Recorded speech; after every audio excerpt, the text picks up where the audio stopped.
Hello everyone. So I am Cyril Fleury from NXP, Media and IoT Architect. And this presentation is where Linaro and NXP are with respect to secure data path implementation for IPTV devices. So I will start with a secure data path overview. So what is a secure data path in IPTV context? So to make it simple,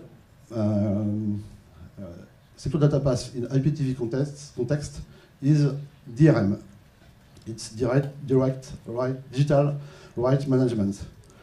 The purpose is to restrict the way consumers can copy content.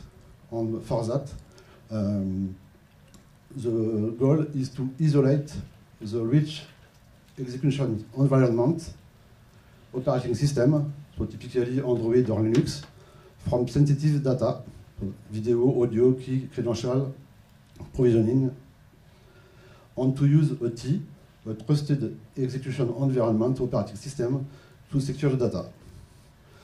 What we did at NXP side, it's we have used the i.mx8m SOC, but I will put on this SOC later, and we have added an additional security level, and what we did is we have isolated the T.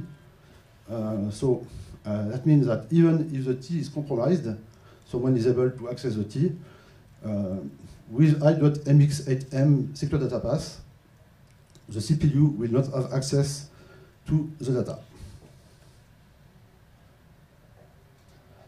So a quick overview of i.mx8m processor. So it's a new voice and video processing application processor. It is an ARM-based processor, 64 bits. So it's able to decode 4K video, it's able to render Dolby Vision, HDR10, etc. It's able to playback Dolby Atmos. But what is interesting, it's is having some dedicated IP hardware in order to protect the system. So what has been added into the i.mx8m SOC? We have first a high insurance boot. It is on-chip with on-chip ROM with tamper detection that is able to authenticate and to manage encrypted boot. Then we have the ARM Trust Zone mechanism with the Central Security Unit, CSU, that is able to split the processing of the data between the secure world and the non-secure world. And for the secure world, we use ATF and the OPT implementation of T from Linaro. So with the general philosophy of our SDP, it's only the hardware components involved in the decoding and the rendering of the stream have access to the decrypted data. So typically, with what we implemented, the CPU, the main CPU inside the i.mx8m won't have physical access to the decrypted data. Okay, so that means it's almost impossible for a user to dump the decrypted data. And I will explain how we did that. So typically, we have used one of the key components of the i.mx8m SOC. It's called the RDC. So it's a Resource Domain Controller. And this component allows the system to physically isolate the CPU, the VPU, the GPU, the DCSS, so for Display Controller Subsystem. It is a part of the SOC managing HDMI. And it's also possible to isolate all the memory buffers. We have also used what we call CAM. It's a cryptographic acceleration and assurance module. It's an IP to accelerate all the encryption part of the system. We have also used a secure non-volatile storage, so SNVS. So in this, we store the encrypted keys. Then after the encrypted keys will go from the CAM to a secure RAM, where we will store the decrypted keys, and the CPU is not having access to this memory. So what is the RDC? So the RDC is our SDP gatekeeper. So the RDC manages the resources using domain. So in our SOC, we can have up to 4 domains. And then we are able to create memory regions that we will allocate to 1 or 2 or 3 domains or more. So for each memory region, we will decide what are the rights, the read and write access that can support this domain. That means the same memory region of the mapping can have different rights, read and write, depending the domain. So I will explain a little bit in detail after. But what is important to know is with this RDC, we can isolate physically all the different parts of the system. And we have up to 118 peripherals. So peripherals, the CPU, GPU, etc., or the IP managing the hardware, or the IP managing the memory, the flash, etc. And we can create up to 52 memory regions. So after we have the CAM, so it manages most of the current cryptography algorithm, so AES, TripleDES, RSA, etc.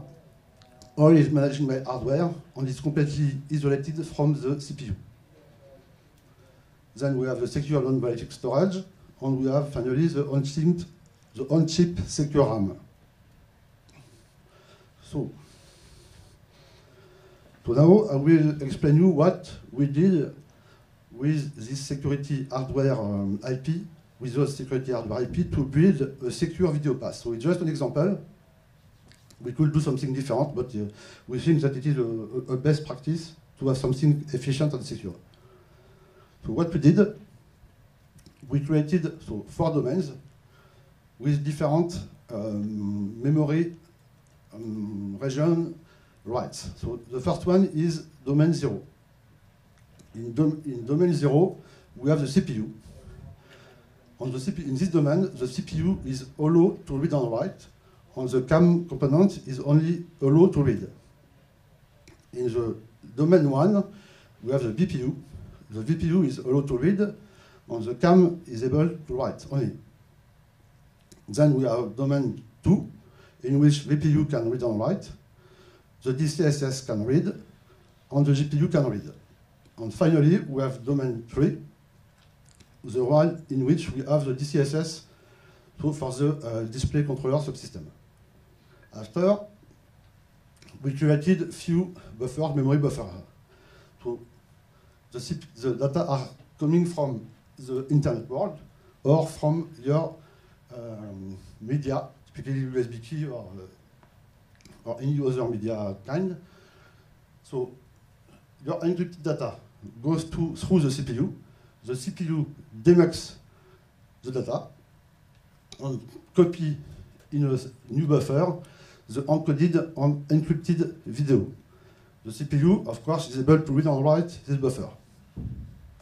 Then after, we will use the CAM to go from domain 0 to domain 1.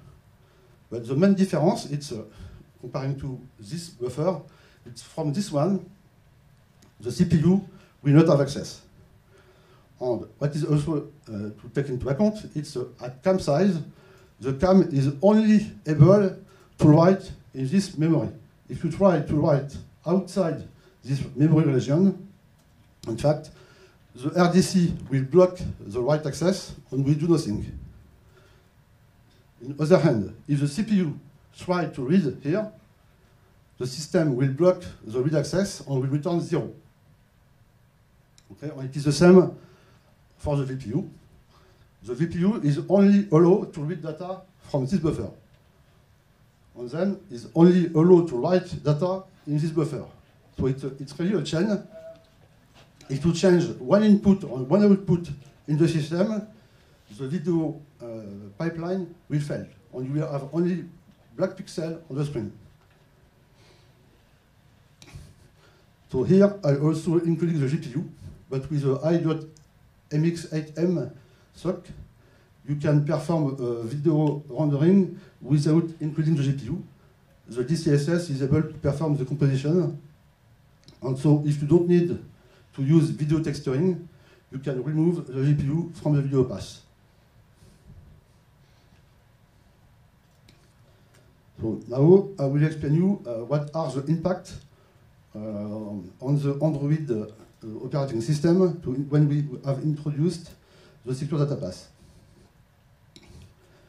So what we did, we started from what Linaro did last week with Mark Dagowski, and we have reused the Android DRM plugin they did for PlayReady and Widevine. So with this implementation, there is no change at application level. That means any application, any Android APK able to support DRM will work with what we did. There is no change at all. Then if we go deeper in the Android layer, we will use the stage fright media playback application as it is described here.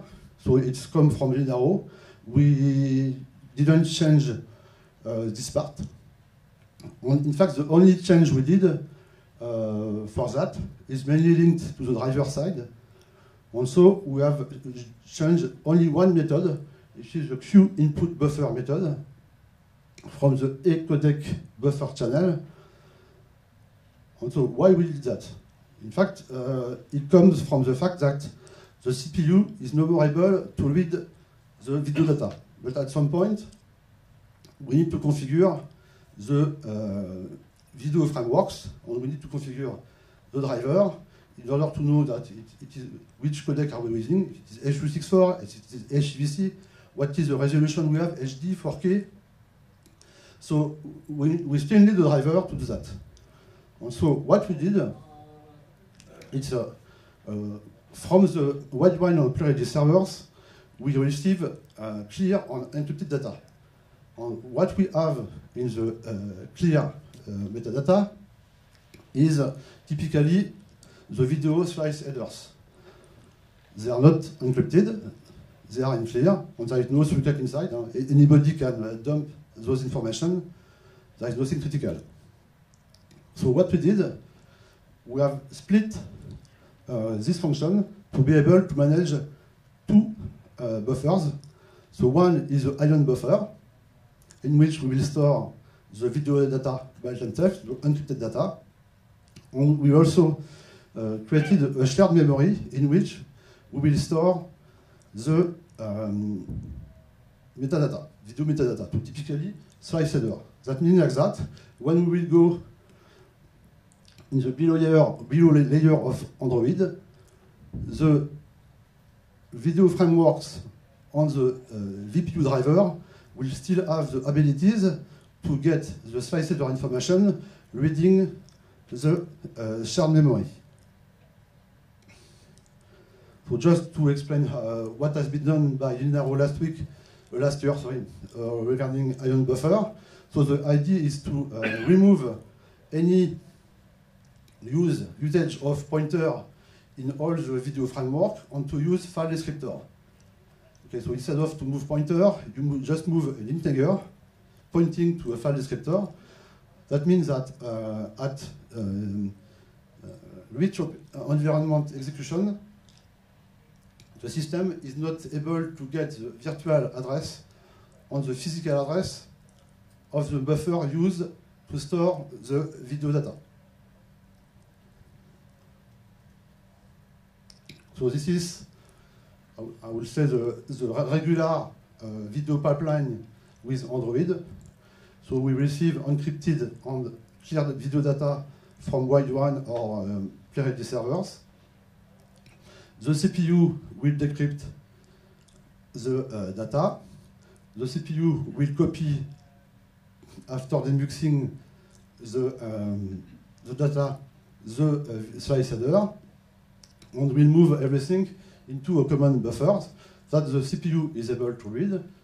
The VPU will read the video data. The CPU will configure the VPU, and at the end, all the decoded data will be in a buffer accessible by the CPU. What we did to build our secure data path, we have integrated the Ion buffer from Linaro, management for pre-ready and wide-line plugin DRM. We have configured RDC, we have configured Trustzone ASC2 to secure the memory buffers using ARM Trustzone plus RDC configuration. And in this situation, it is the CAM that instead of the CPU that will decrypt the data, and the CPU will still continue to copy the metadata into a non-secure buffer to allow the CPU to configure the VPU that will read the video data decrypted by the CAM, and finally decode the data into a secure buffer not readable by the CPU.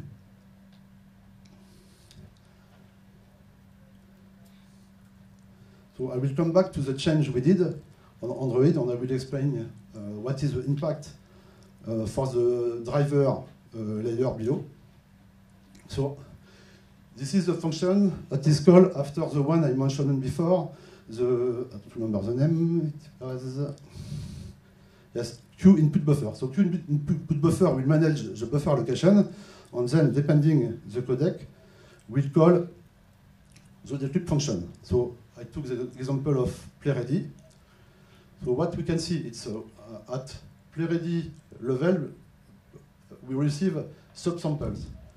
And for each subsamples, we will have a number of bits clear, a number of bytes encrypted. So what will do the function managing the buffer, it's just before we call the decrypt function, the function will copy the clear data into the new shared memory we created in order to make available for the below layer of the video rendering the metadata. So we created a shared memory pool having the same size as the one used to decrypt the data. And then we will have some holes here, in fact corresponding to the decrypted data, because the decrypted data will be decrypted by the CAM. And this buffer is not accessible by the CPU. So this one in red, it is a secure buffer. In orange, you have the shared memory in which we have the video metadata. So typically the slice headers. Okay. So do you have any questions? Something not clear? Something you want to go deeper into?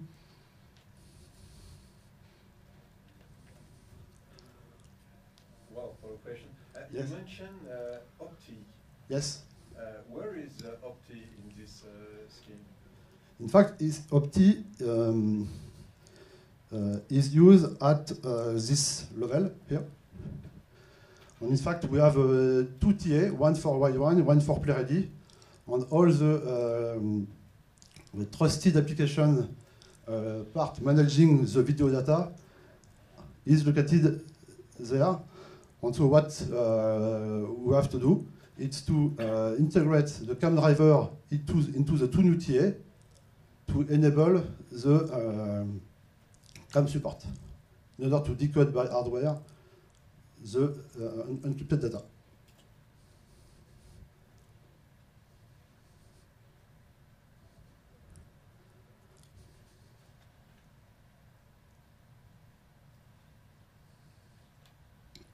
Maybe some question for this one, something not clear about how the system works.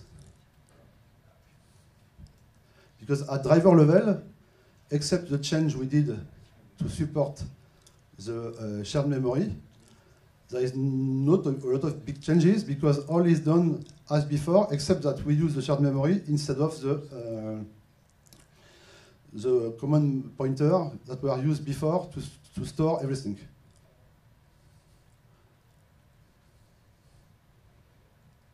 It is not so heavy.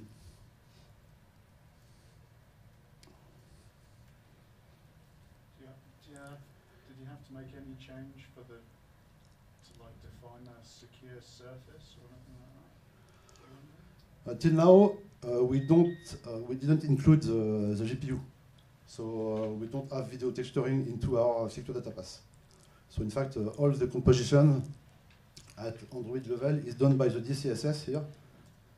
On the eyes, the DCSS is completely isolated from the CPU. It's secure by construction, I will say.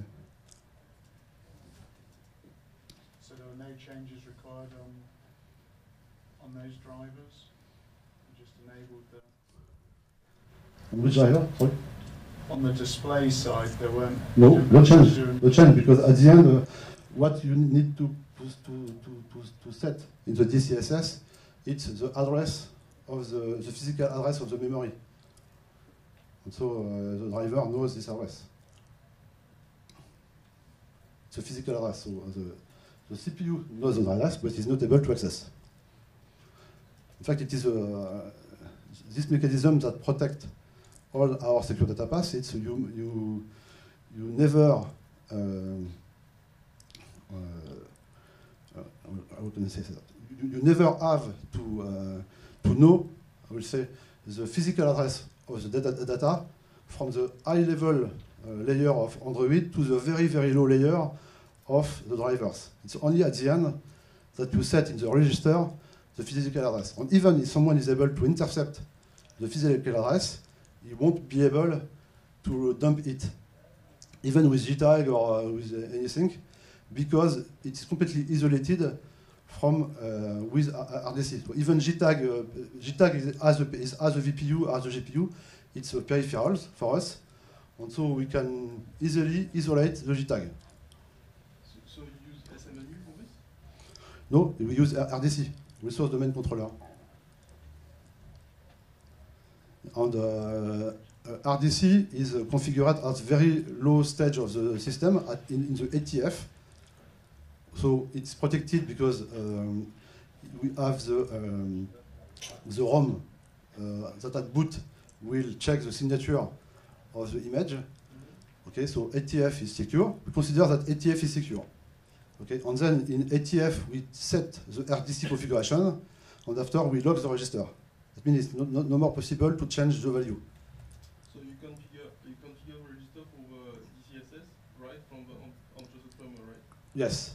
Okay. And then the next time you want to change the register, you have to reboot the box. In fact, each time you reboot the box, ATF set a new configuration and then log the register. So it's hard to hack.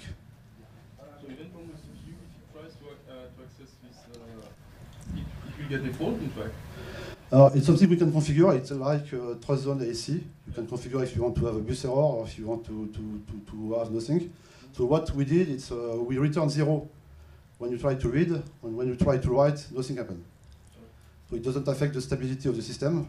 It's just that if you try to dump a picture coming from our secure data path, you will have a black pixel.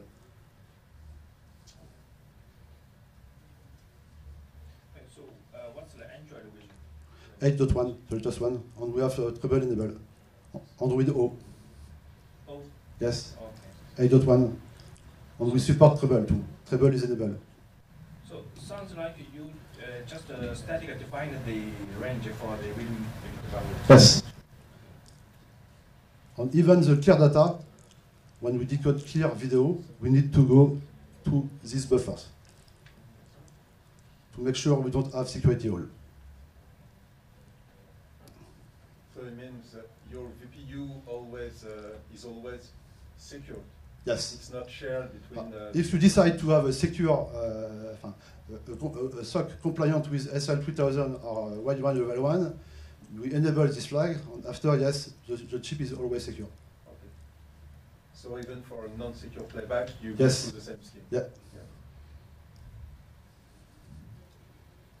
So have you like done modifications to the GPU so you don't have like an invisible side channel where you can actually leak data without actually writing to memory, but actually exposing it to registers and things like that? So like you can set up a shader to actually like do pixel by pixel parsing and actually set error states or say do page fault. Yes, you are speaking about video texturing. Yeah. Yes, it works, yes. In fact, we can include the GPU Yeah, into but our CPU data path. yeah, but have you like made limitations on the GPU so I can't write Yes. a shader so I can expose data? You can do what you want. The only things, it's CPU will never have access to the memory. Yeah, So if the shaders, yeah, but my point is not going to memory, it's to register interfaces. Yes. For instance, Yeah. if the shader actually detects, say, special colors, it can actually say, Yes. set a special page for yes, whatever state. yes, there is no problem, yes. Yeah. It's just if at some point you need to dump, I don't know for what you want to do, you need to dump some shaders results into a non-secure memory, it will not work. Yeah, but since But you're exposing shaders will work. Yeah. But since you're exposing registers, Yes, you make sure that there's no difference in the shader, or like the shader can't affect the register state. yes. So there's like, so if I say set up the shader to either fail or succeed, it's not visible to the CPU whether the shader succeeded or failed. No, the shaders are visible by the CPU, and we don't know if it succeeds or not. Yeah, so then you have a side channel. So you actually can extract the video. Yes, you can extract the video, but not in a non-secure buffer. Yeah, but the point is, I'm not writing to memory. I'm just exposing through the succeed or failure paths what the data was. You mean you want to? Yeah, I'm talking about a potential attack here. Ah, okay. You want to use the shaders to extract. Yeah, so you run a shader that's actually tailored to actually do an attack here. So you actually read a pixel, and then you change the result of the shader based on whether you Yes. what type of data you read. Yeah, I You see. never write to memory. You Yeah. just change the register. Yeah, good point. Yeah, it might be an attack point. Yes. Because you need to modify the GPU, or if you have Today it's not a included, GPU, so there is no risk.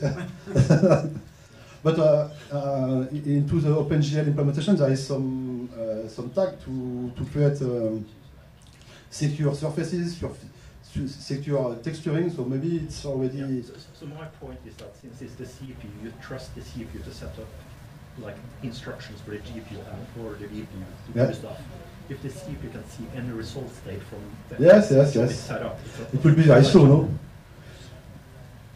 Because whenever you see an error result or a success, Yeah. it's a side channel. Yeah, but yes, but it will be very slow, no? If you want to dump I've done 4K, calculations. yes, really? I've done calculations on that, and you can actually get a few megabits. And if you actually won't say a Hollywood movie, and you have like 300 hours to actually capture and get an exact bit stream out of it, it's doable.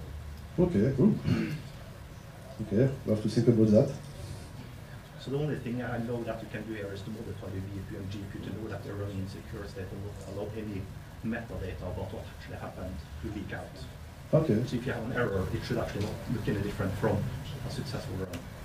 Okay. Any other question? Yeah. One quick question. Right now, you protect the CPU against access to all the bitstream buffer, etc. Yes. If one attacker, let's say, from the normal world, configure a DMA to access one of these buffer. Because as I said, we have 120 peripherals, Yeah. and they are all configured to be secure. In fact, So when you enable RDC, you can configure to have access to some specific memory or to not have access to all the rest. So typically, it is the case for most of the peripherals. In fact, they are configured to not have access to the secure buffer. In fact, we secure everything, and just we allow. okay, even from the device side, you configure the device. Yes, not everything. devices. Okay. Yes. The 120 devices are configured to not have access to the few. In fact, we have two buffers. In fact, Yeah. we have. In fact, it's we use Ion. We added two it, one for decrypted data, one for decoded data, and then we protect everything to make sure that those two buffers will never be accessible except by VPU and GPU on DCSS on CAM. Only 4 out of 120 peripherals are having access to those two buffers.